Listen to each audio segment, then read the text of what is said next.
Visayas, and Mindanao! Ang dami natin dito ngayon. Lahat nagrepresenta ng ating sarili-sariling mga probinsya.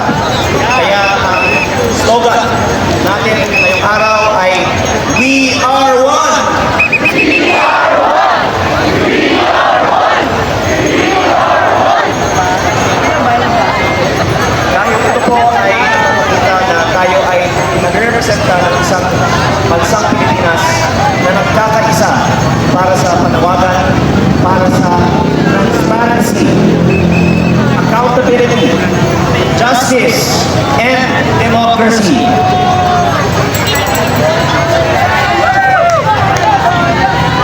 These same principles are part of the job description that every member of Congress should be fighting for. Kaya ako po ay narito para sa ilang kandidato. Unang-una po, ilang representante ng ating distrito sa Batangas.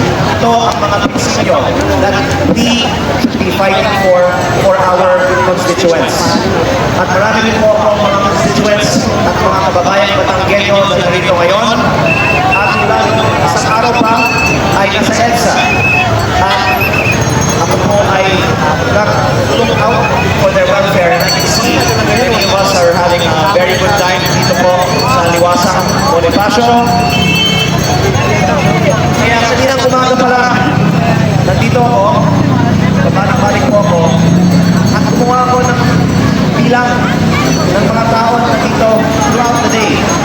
At napansin ko na maraming mga hindi na bilang.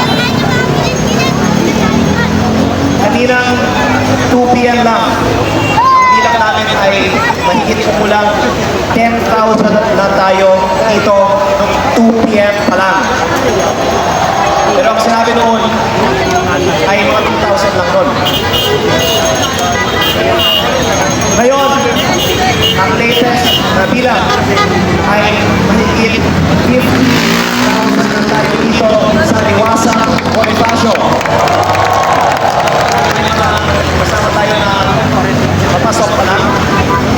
At mukhang aabot tayo ng mahigit 20,000 dito sa Liwasang Bonifacio on the third day of our events for transparency, accountability, justice, and democracy. The third of what I'm sure will be still many more days. Dahil siyempre ang kagandahan din dito sa Liwasang Bonifacio, ito po ay Freedom Park.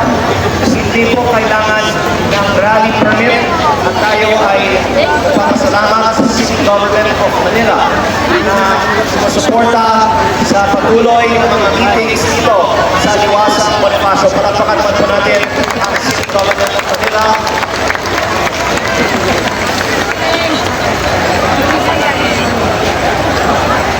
Marami po mga supporters. Kaya mayroon ko dito. At sana patuloy ang suporta ng local government para kahit ilang araw pa, gusto ng ating mga kasama na kumilos dito sa Liwasang Bonifacio. Pwedeng patuloy tayo kumilos dito sa Liwasang Bonifacio. Dahil alam ko marami sa atin dito, hindi na madaling araw pa lang, nandito na. At nandito pa tonight, nandito pa bukas. Sabi po iba dito, handa tayo na manatili dito hanggang next week. Dahil kailangan natin patuloy na lumaban para sa transparency, accountability, justice, at democracy. Kasama na rin dyan ang freedom of speech, freedom of peaceful assembly, and freedom of press.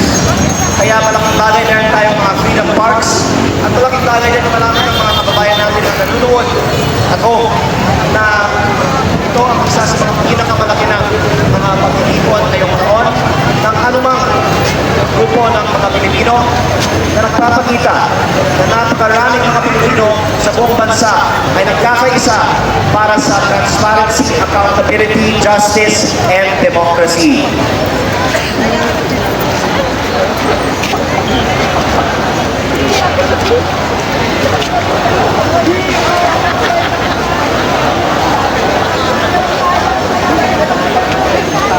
Tayo po ay nakikiisa sa panawagan ni Senator Dante Marcoleta na dapat ang mga tunay na may kasalanan sa bayan ay managot at hindi dapat ipatupad ang selective justice sa ating bansa.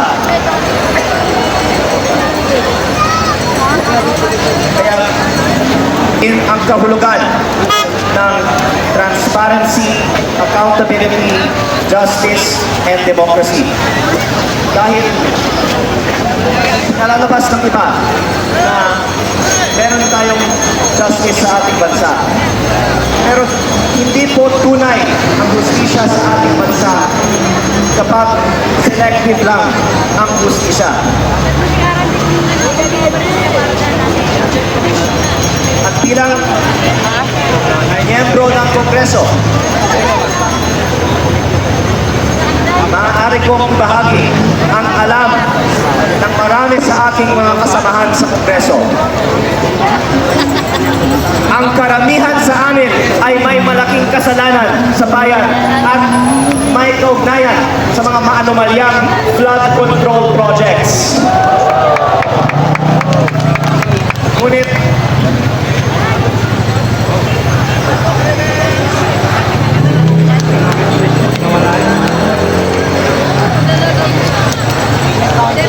so far, ongoing pa ang investigasyon ng ating gobyerno sa ilang mga opisyal ng DPWH, pati mga miyembro ng Senado. Nasabi po na iimbestigahan din ang ibang mga miyembro ng Kongreso. Tayo ay naghihintay pa sa resulta ng mga investigasyon na ito. Ngunit, last year, nagsagawa ang Kongreso ng mga pagdinig sa flood control projects at pinutol ito noong September 24 dahil binuo na ang Independent Commission for Infrastructure. Natapos na ang trabaho ng ICI noong March 31 at hindi man lang nilabas ang report ng findings ng ICI. Kaya ako po ay naghain ng resolusyon sa Kongreso na buksan muli ng Kongreso ang investigasyon sa flood control at ipakita ng Kongreso na tayo ay para sa tunay na transparency, accountability, justice, at democracy. Pero habang hindi pa pinapaliwanag kung bakit hindi pa sinisimulan muli ang mga investigasyon sa flood control, hindi maaaring sabihin na tayo ay may tunay na justisya at accountability sa mga may kasalanan sa mga flood control projects.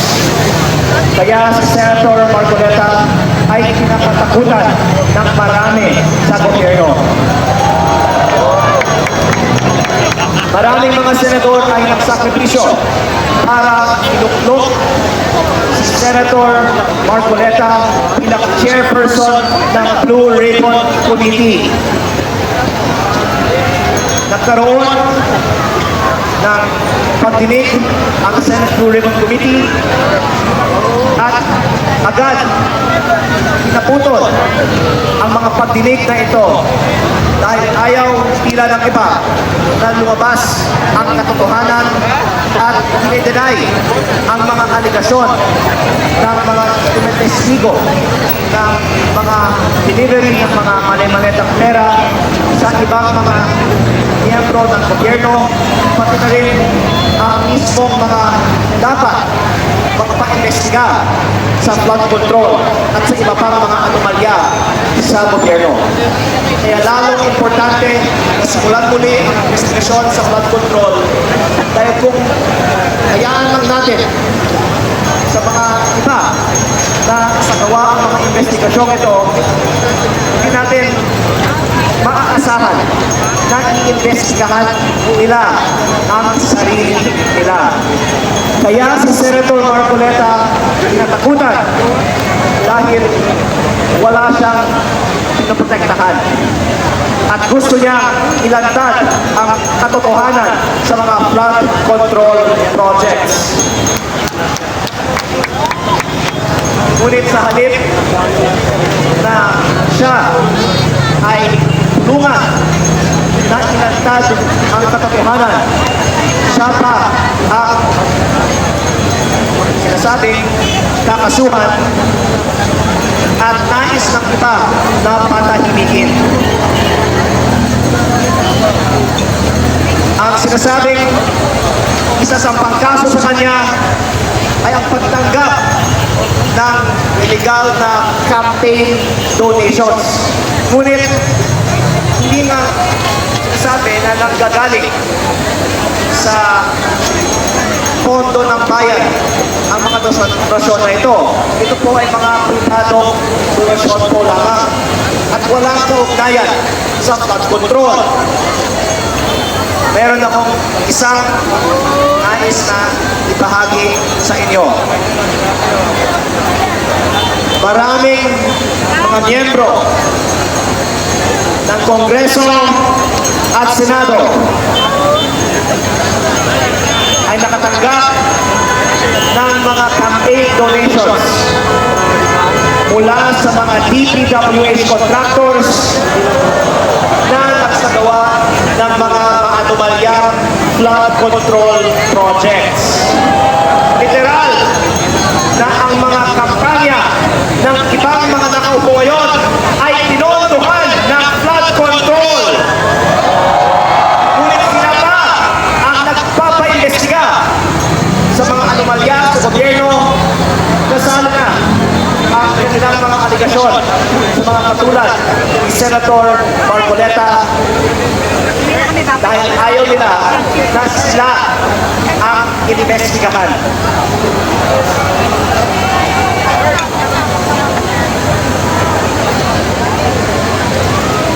Dagdag ko rito, ito ay alam ng marami ng aking mga kasamahan sa Kongreso.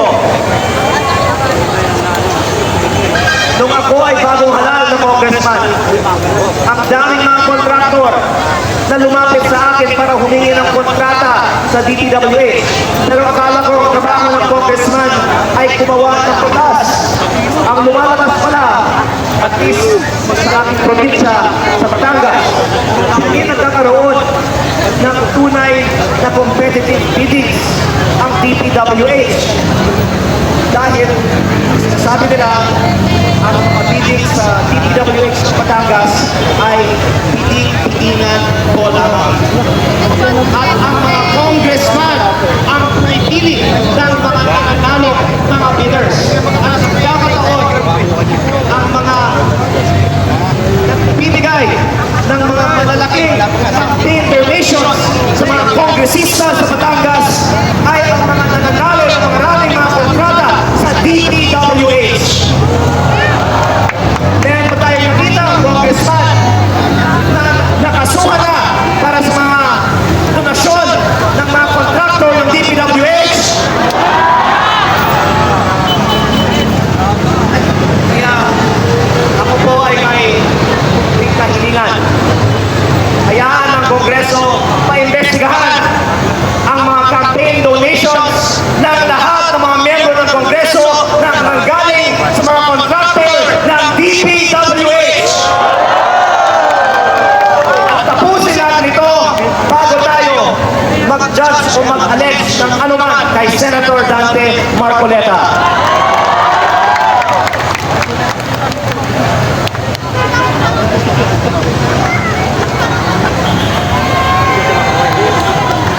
Dagdag ko rin po ito. Maraming personal knowledge ang aking mga kasamahan sa Kongreso sa mga kalakaran na ang ibang mga kasamahan namin ay sabay congressman na nagpapasok ng mga proyekto sa budget ng DPWH at sila din ang mga kontraktor ng mga naturang mga proyekto. In fairness po, sinabi naman na pag-iimbestigahan ang mga congressman na kontraktor. Pero ang sinabi nilang iba, hindi lang naman 8 ang mga congressman na kontraktor. Sinabi ng iba, mahigit 20% ng Kongreso ay mga DPWH contractors.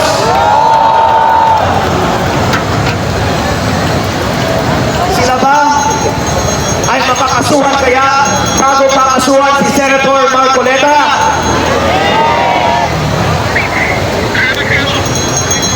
At kung meron man ilan, sabihin na po natin ilan na makakasuhan, bakit may mga congressman na napakalinaw ang ebidensya na sila ay mga kontraktor ng DPWH na hindi man lang pinag-iimbestigahan?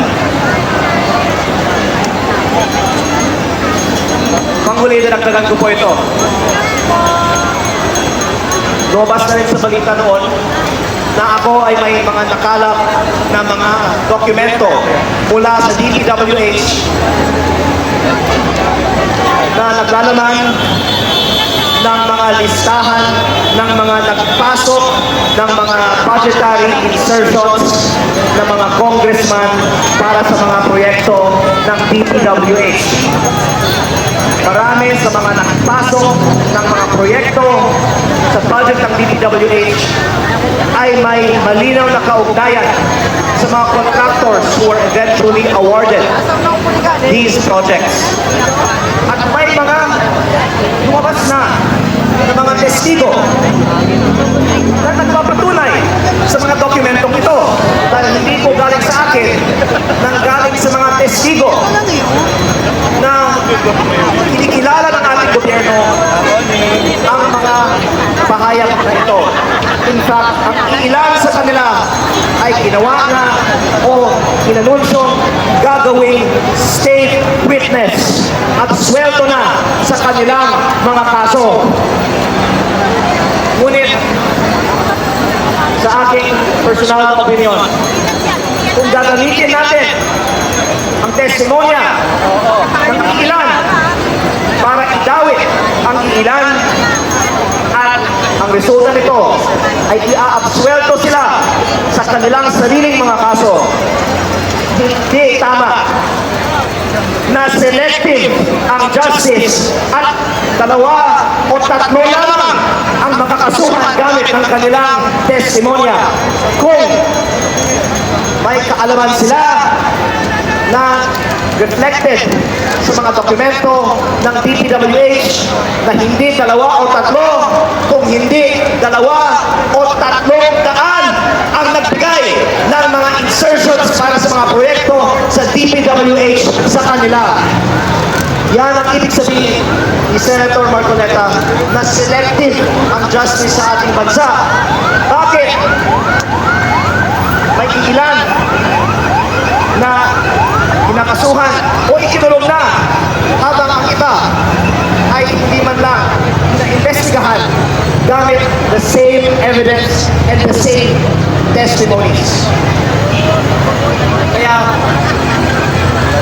natin muna sila na maglabas ng kanilang mga reports dahil inanunsyo naman na tatabas sa mga darating na mga linggo ang mga reports na ito. Sana uunahin nila ito sa mga kaso sa mga iba na wala namang kinalaman sa flood control projects. At sana pag lumabas ito, hindi lang 2 o 3, kung hindi 2 o 300 ang pag-iimbestigahan.